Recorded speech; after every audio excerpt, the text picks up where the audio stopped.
Good morning, good afternoon, good evening. Welcome to Techstroverts, the podcast exploring the how behind the who of people working in tech.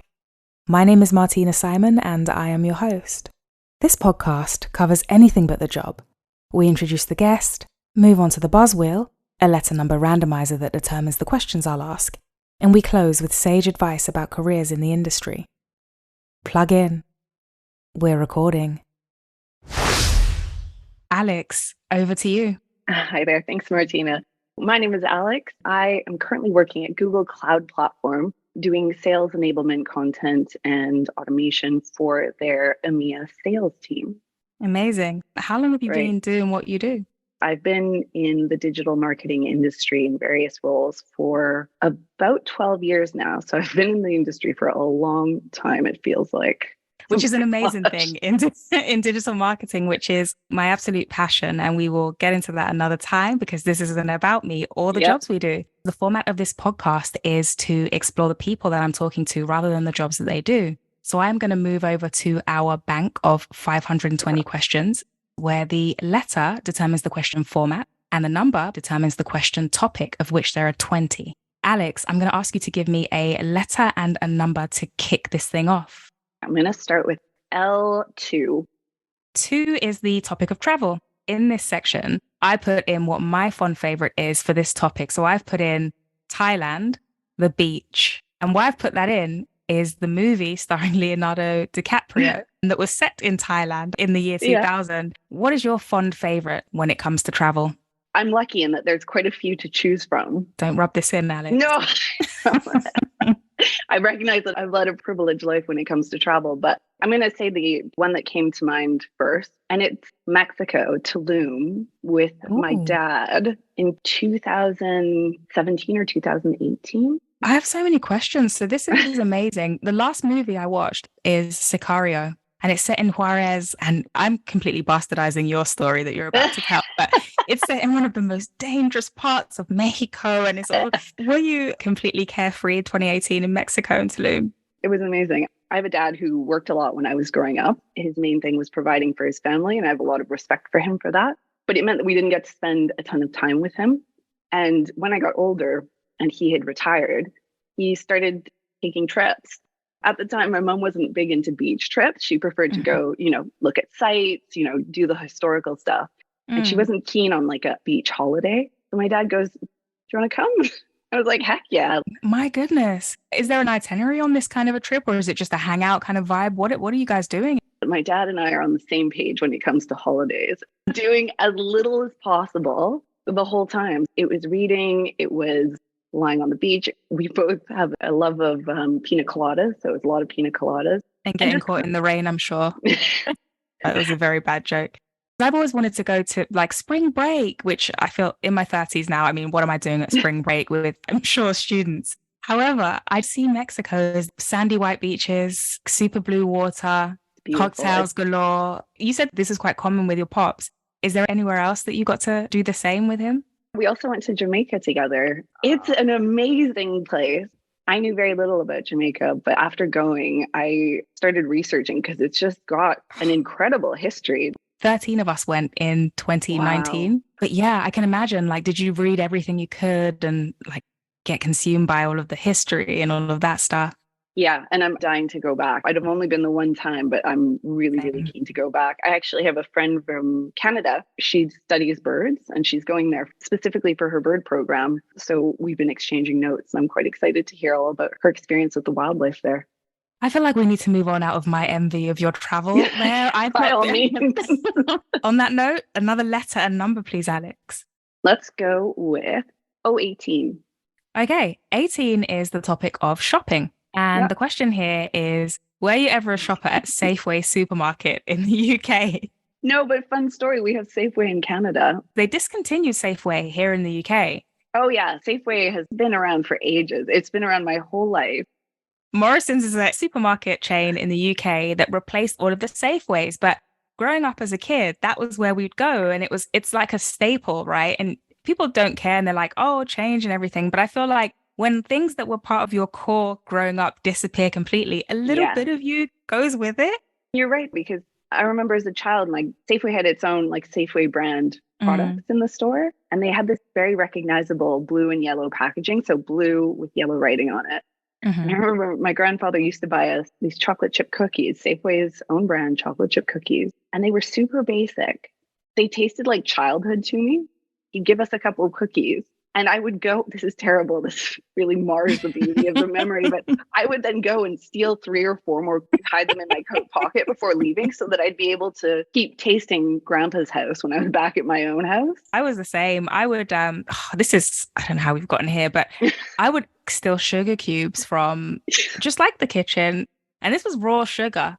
I don't know what was going on there in my life that I felt like I needed to fix straight from the jar. We've all been there, clearly. I'm sure everyone has their own sort of story of stealing food as a child. We can't be the only ones. So in the greengrocers, you know, they have the open grapes and they have the fresh fruit and you pluck one and you pluck. But I just remember getting a bit too zealous with how many I plucked. And it's that fine line between trying the grapes to make sure they're fresh and just eating a bunch of grapes and leaving. I remember getting in massive trouble. Martina, they're not for free. You don't just take them. I was like, oh, no, but that lady's doing it. Mom's like, yeah, she took one. That's formative. You learn as you grow up where the line is. Out of interest, the most popular supermarket chain in Canada then, just for the listeners, for us, it would be Marks and Spencer's, Waitrose. I'm going to be honest and say that I think Safeway is probably pretty high up there. And then, of course, we have my personal favorite, Whole Foods. I joke that it's my Mecca. Like whenever I travel somewhere that has a Whole Foods. Do you know the one in Piccadilly Circus? Like the one. Oh, yes. Oh, I love that one. The big one. Oh, the big one. I go swimming. Like my gym was up there. Then I would dilly-dally back towards the station, stop in there, have lunch, shop around for pretentious lemon, like the whole bit. And then you come back 50 pounds down with, one bag of shopping. Just like that happened. It's an experience. Yeah. I actually used to work there. What's the discount like when you work at Whole Foods? When I was working there back in 2014, the discount depended on your health. And there were 4 factors. So the discount would start at 10%. And then if you had a good BMI, like it added on 2%. If your resting heart rate was a certain amount, you got 2% added on. And they had 4 different health factors that you would get assessed on once a year. And if you hit all 4, your percent off could go up to 20%. I don't know if I'm intrigued or terrified by this. Do you know what? I'm big into health tracking. So I have my activity watch. I like to do it for myself. If I'm working in an establishment where the pressure's on to get my steps in so I can get, an extra 2% off of the lentil chips, I don't know how I feel. Like, was that fine? Everybody loved that? Or... At the time, I'm gonna say it probably does not fly anymore. I mean, I loved it because I got the high discount, so I was very happy. I was just pleased to be getting a discount on this. I'm not gonna lie, I don't know if I'd be in my ivory tower on my high horse, like with my low heart rate. Peasants. Yes, exactly. But the other awful thing was that when you were an employee and you rang a fellow employee out, you would tap their discount card and see what percentage off they had. So you sort of knew that, no, this is so exclusionary. I love and hate it. I can imagine, a world where that's the case. Oh yeah, you just got everyone's sort of Apple Watch data plugged directly into the system. Now, wow, interesting that Alex mentioned the Apple Watch there because Google has purchased Fitbit, haven't they? What side of the activity tracker are you on personally? Are you an Apple or an Android? I actually use a whole different one called the Whoop band. Oh my, you're so alternative. I love it. I followed quite a lot of like holistic health podcasts and things like that. And it was supposedly the first band used by Navy SEALs and stuff like that. And it's supposed to have a bit more. Oh, that's proper. Navy SEALs. I know. I want the highest octane watch that y'all could do. Watch out, guys. But yeah, I know. And I have several friends who also use them, but they're like cyclists who go out 6 times a week. They're like, ooh, my recovery is not great, but I did 6 hours yesterday. And I'm like, my recovery is awful. And I moved from the yesterday, couch to the kitchen and the Whoop says. And I've actually had friends go, why do you bother?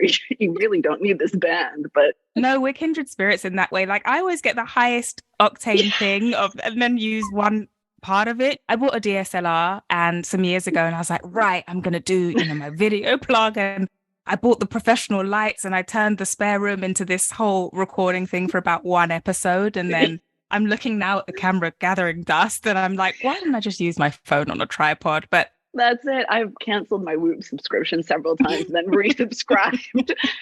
So it's a bit of a on and off relationship. But yeah, so it's, it is what it is. Alex, it's been hilarious. I'd love to ask you for the final letter and number combination, please. Let's go with D20. 20. Okay, so 20 is the topic of taboo. And the question here for D is, did you ever jump over the turnstiles at the tube station? No, absolutely not. I am a law-abiding citizen 99% of the time. I'm also so she'll judge you on your BMI, but she will tap in to catch that train, honey. I'm intimidated by authority, so I will not. I feel like if you were in law enforcement, you'd be the judge with a gavel behind some podium. To be fair, this is going to date me, but when we used to go to clubs and you get stamps on your arm. My God. I remember the days. And oh my God, Martina, the type of thing where you'd wet the stamp and then press your arm against someone else's to sort of get the stamp on your... good. Yeah, it's a little Canadian thing that we used to do.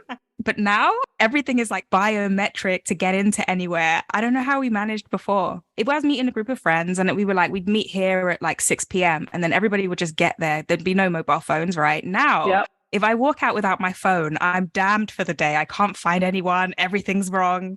Do you know what I mean? Or is this just me? It's terrifying. The sheer panic I feel when I don't know where my phone is. Is that because in part, like my life is in my phone, like everything's in there, right? Like we don't separate things. So if you lose that thing, that's your everything. Absolutely. I mean, anyone who's lost their phone will know what a pain it is. Yeah.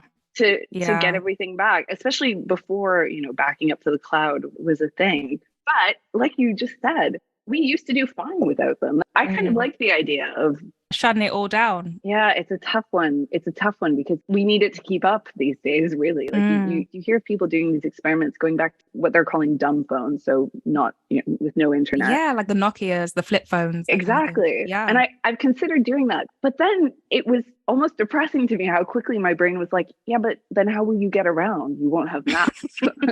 You're right. This is it. How do you call an Uber, Alex? I mean, I need an Uber from time to time.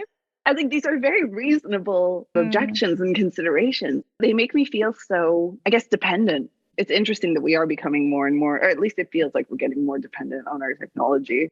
I mean, which pros and cons, pros and cons. Maybe the lesson here for us all is to maybe take a little bit of time away from tech and refresh. And as much as we love it and we work in it, we exist outside of it, which is the sole reason for Techstroverts as well. Thank you so much for that, Alex. I feel like we've been through quite the journey there. The end of the episode always marks what I call sage advice. I would love to ask you for some advice to give back to the people listening about how you got to where you are today. Be curious.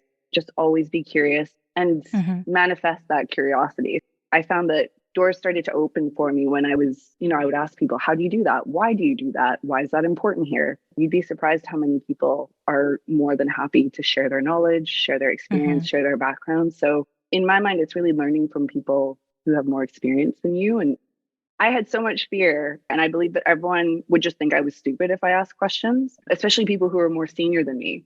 And when I finally did start asking questions, you got answers. Yeah. Yes. And I was so much more able to connect the dots and be strategic. And I shouldn't have let being afraid of people keep me back for so long. I love that. People are amazing and they just want to help. Alex, that is fantastic advice. I think it's really useful and kind of you to share. I really appreciate you spending this time with me and letting us get to know you a little better. So thank you for your time today. Thanks so much, Martina. It was a real pleasure. Oh, amazing.